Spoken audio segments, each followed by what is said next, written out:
बिस्मिल्लाहिर्रहमानिर्रहीम। अस्सलाम वालेकुम वरहमतुल्लाहि वबरकातुहू। अगर कोई शख्स ख्वाब में आटा देखता है या आटा गूंदता है या आटा फरोख्त करता है तो उसकी क्या ताबीरात हो सकती हैं। तो फरमाया गया कि अगर कोई शख्स ख्वाब में आटा देखता है तो ख्वाब में आटा देखना माल और दौलत पर दलालत करता है कि आपने जिस कदर आटा देखा है उसी कदर आपको माल दौलत नेमत और नफ़ा हासिल होगा। अगर आपने आटा खूबसूरत देखा है, सफ़ेद है,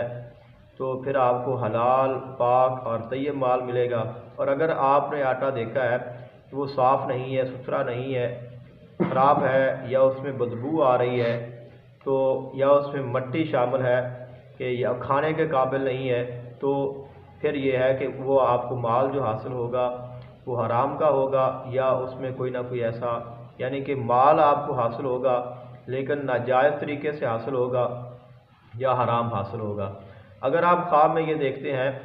कि आप आटा गूंद रहे हैं तो ख्वाब में आटा गूंदना ये गम और परेशानी की दलील होती है।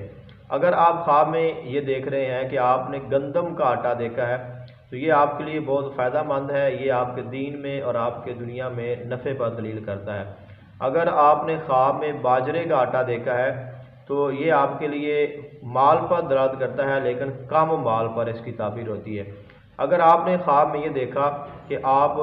की आटा की चक्की है,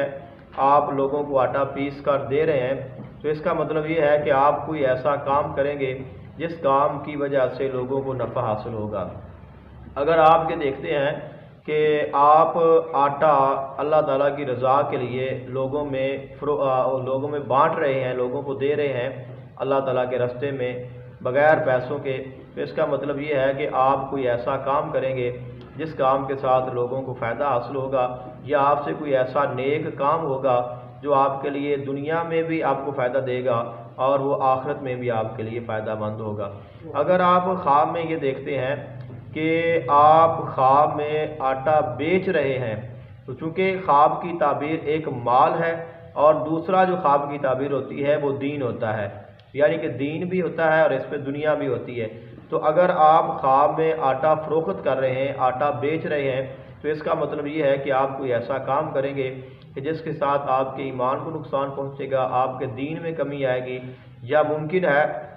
कि कोई ऐसा काम कर बैठें जिसकी वजह से थोड़े फ़ायदे के लिए या थोड़े माल के लिए या पैसे के लिए आप अपना ज़्यादा जो दीनी नुकसान है वो आप कर बैठें।